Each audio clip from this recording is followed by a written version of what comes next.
Hello everyone, Kurt Holford here, and welcome back to another episode from Holford Labs.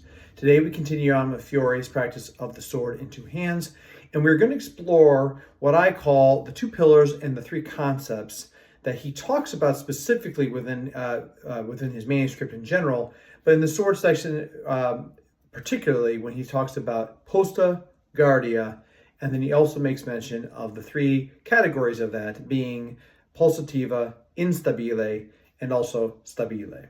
So there's nothing in the manuscript that actually talks about what these concepts are or what they mean. But at the end of the day here, it's kind of an observation piece here as far as what I've done within the practice of martial arts.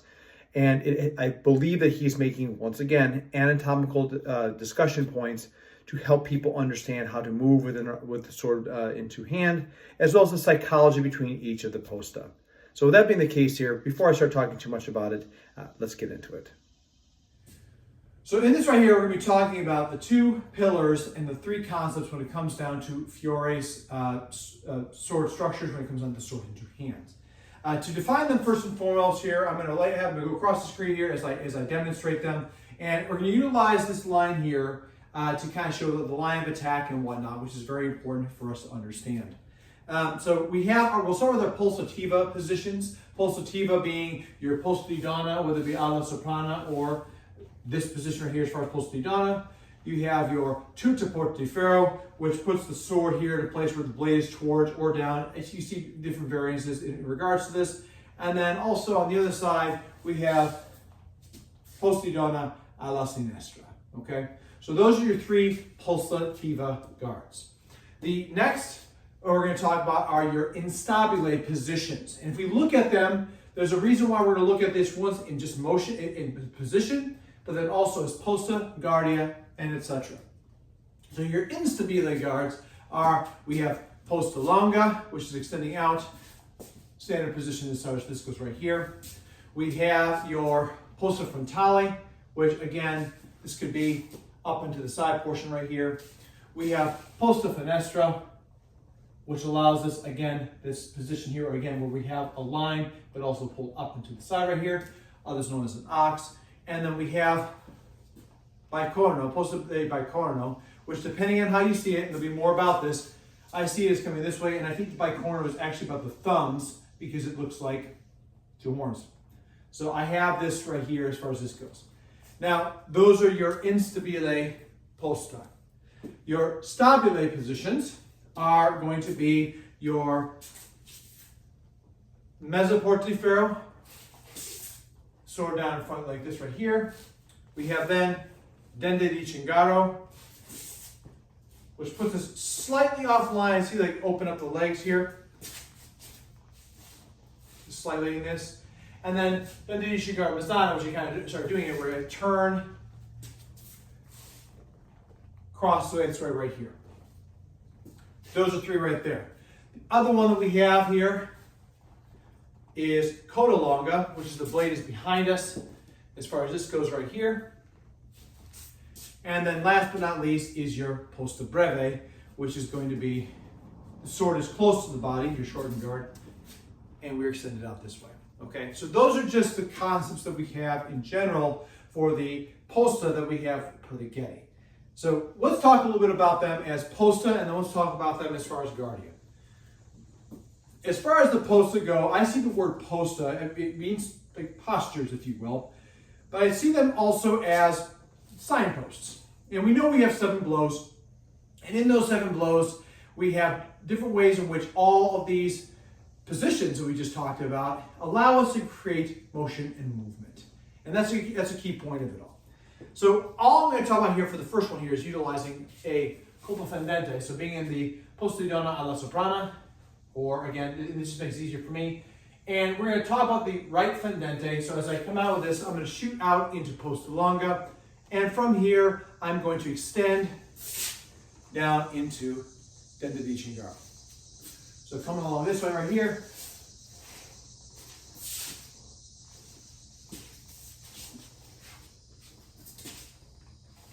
And mind you, for those that are critical, I have a beam right here and I don't want to hit when it comes out into the extension. Point being is, we're coming out into that posta longa. At speed, this looks like in a forward motion. Or once again, we can see how there's two positions that allow us to get in and get out. Now let's talk about what those things are right here. So ultimately right here, I've utilized 3 signposts to be able to go through to want to create one fendente line, right? So 3 structures that allow me to strike and to hit the areas where Fiore would want me to strike. That's how we work it right here when it talks about posta. Now, the position of a guardia is if I assume this position and I'm holding it steady. And I might be here in a structure concept right here that allows me to move and turn and shift and to create different types of presences that may be able to psychologically get my opponent to do certain things that are necessary. When it comes down to posta and guardia, I might be going through a series of strikes, right? So in this case, we'll do a right and a left fendente. If I go from here, cast out to posta longa, come down to dente di cingaro. From here, I shift up into posta di donna alla sinistra, cast out to posta longa, step through here back down into tutto portiferro, and then rotate back up into posta di donna. In that situation right there, that is me following signposts of a blow. So at speed, right, I've utilized strike and strike. How I see the guardia also working into this right here is that these right here, in those cases, all I've done is I followed a posta to posta kind of action. I started in a guardia, but I moved from a posta to posta concept, which basically allows me to constantly have a threat or an attack on somebody. The moment that I stop,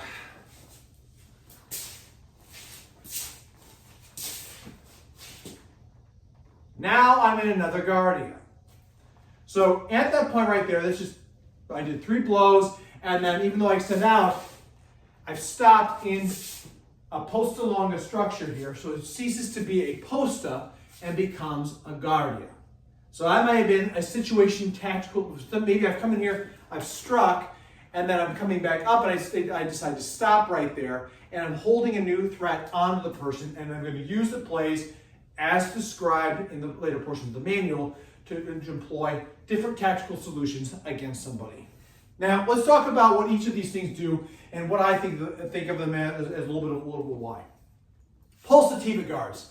We know that this is a pulsativa, this is pulsativa, and over here is pulsativa. That's at least what he describes for the Getty.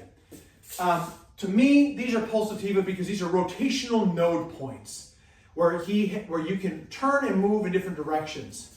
So if I'm in a pulsative position right here, you'll notice a couple commonalities on this immediately is I am perpendicular to my line of attack, which means I have got to bring the blade across plane into this space.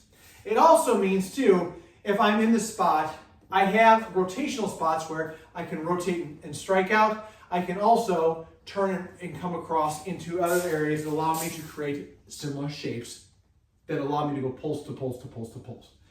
So to me, these are the 3 nodes that amass power and allows for rotational considerations. Now, the only one of the stable positions, coda longa, I see this is an exception to this, but again, the blade is on line. It's not perpendicular. If I push out forward this all, I'm just going to extend into that extension point. Or I can also, at the same time too, follow the line into this. I'm not rotating out of it. I'm keeping my arms in direction to create a strike. That's my interpretation as far as why that is not a pulsativa position. Moving into the stable positions, as we start talking about them, again, these are all positions right here that I think you're able to keep your segno stance within your structure. Again, mezzo portiferro, dente di cingaro, mezzana, coda longa, breve. These positions right here allow us to have the balance of the sword within our structure. So if I have that good segno stance, I'm able to move and shift around very easily because everything is tight and close to the body. Being in a low position here, it costs me nothing to fight, really. And I'm not really fighting against myself. They are stable. There are positions right here that in that spot, I'm once again in a charged position to project something and therefore be pulled into a direction. The one post in this situation right here, or Guardia, that Fiore once again has an interesting clause on is posta breve, where he states that this is a stable guard that has no stability. In this concept right here, I still have the ability to be manipulated offline. I can be bound. I can be broken. I'm extending a threat before I have, not from a charged position offline, but in a center line position. For the circumstances right here, it makes me consider when he talks about posta lunga and arbitrari, where I give a person a better bargain for staying out there too long. Even though this is short, I'm still long and extended right here, which can cause me to go into breaks, which we'll see later on in other contexts right here. This moves me into the instabile positions. So for me, the instabile positions are positions that maybe, once again, they are Guardia, and they are both posta as well. If we talk about being extended out this way, I can be this way, and again, I can move. But one thing about this right here is that my back is engaged because the sword weighs something. With it weighing something here, if it's tied to the body, I can move around very easily here, and I am charged to pop out a shot into instability, right? So I can thrust and then pull back. That kind of structure right there allows me to extend, project, pull back. And that is a portion of stability versus instability. If we look at utilizing posta frontale as a Guardia versus a posta, so here in this case, we already use it as a posta point. If I come up into the space, if I just shift, so here's the thing. All I'm doing here is I'm moving the sword. My legs are moving, but you notice I'm not doing any volta. I'm trying to keep it as steady to the ground as possible. By moving it up, the sword has got weight and therefore pulls me away from the structured position that I'm in. This makes me unstable because the sword weighs something in my hands. Same thing with fenestra. Again, all I'm doing is pulling and putting the weight here. Try not to use any volta or anything like this. Very uncomfortable. So if I use my volta, you can see how much more pulls offline and positions it puts into position. This is another instabile position. We'll talk about bicorno. Being in here, again, what am I doing here? However I make this, and we'll talk about that later on when we talk about each one of them. Again, what happens? My weight comes up. And when I'm holding this, muscularly, I'm engaged. Up here, my biceps and my back are engaged. Out here, my back and my shoulders are engaged. Up here, my shoulders and my arms are engaged. Here, biceps and my arms are engaged. Here, minimal stuff is engaged because my body's holding it. And that's the difference between your instabile as well as your stabile positions. So all in all together right here, that is the main categorical considerations of this. Especially when you talk about when it comes down to pulsativa, instabile, and stabile. Now I want to bring up one last thing right here is, again, some people might be wondering, well, why don't we see a Schrankhut like you see within the German concepts? My guess is it has to come down to gauntlets. And while yes, I can sit here, and I'll put them on right here as I'm talking about this, I can absolutely close my arms across in such a form and fashion here anatomically to create that kind of whipping motion, that pulsing motion. However, a thing about this here that is very important to remember is I'm not wearing chainmail, I'm not wearing band bracers, and in this case right here, I think why he prescribes this way is because my arms are open and I'm less likely to get myself crossed over and have metal on metal cause problems for me. So again, that is my understanding, that is my anticipation, and the reason why I believe he does not actually have a rotation out here, and I would actually believe that in armor he wants you to come down and then just pop right back up, because you can. From this position all the way over, then the Ichigara and now I'm right back up into Postidana Sinestra. And those are the two columns So the two pillars and the three concepts that make up Fiore's sword positions, and what they may be, and how I see them to be a concept to be able to hunt and utilize in the combat of arms.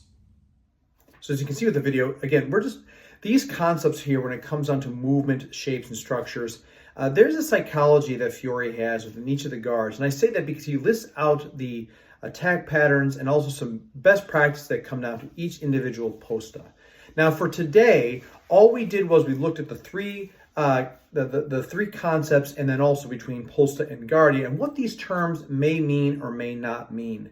But for me, they make a lot of sense because, again, anytime that we're fighting in a spot right here, there's definitely a concept right here between an action that is we're originating out of and an action that is moving to and through on things. I believe this is once again Fiore's way of being able to explain what Lichtenauer puts down as being able to strike in des, or to, finding the positions in between the huta and whatnot. And not necessarily Lichtenauer, but the glosses of Lichtenauer, right? So with that being the case here, you have these ideas here. How do you convey in between motions and the psychology of these spots, not to mention the anatomical considerations that we may want to draw out of somebody. And that is what these concepts, again, these three concepts and the two pillars of his posta in general, but specifically within the sword, speak to me and what they convey to me.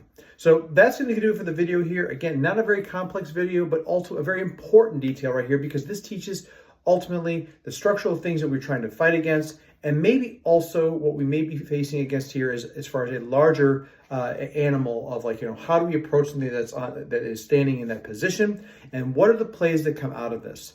As we piece more of this stuff together, especially start going into the plays, a lot of this comes more into place here, which I think is very interesting. In further videos, we're going to be talking about each of the individual guards, guardias and posta, as far as what they do and how we put this all together. And there'll probably be some free flow movement stuff here as well to kind of show how that goes together. But that'll be coming in future videos. So again, to my viewers and subscribers, thank you so much for tuning in. I appreciate the support here, as well as the comments that you leave below. Please continue to like and subscribe, share with a friend out there. I want to grow this channel, and it's not possible without viewers like you. If you're new to the channel, consider liking, subscribing, and sharing with a friend. And let me know what your thoughts are about these two concepts. I'm saying the three concepts and the two pillars that I listed out here. Maybe you've heard something about it. Maybe you haven't. I'd like to hear what your thoughts are on this right here and be able to expand further in this exploration of 14th century arms. So until next time, everybody, as always, please stay safe out there, train well, and fight on. I'll see you all soon.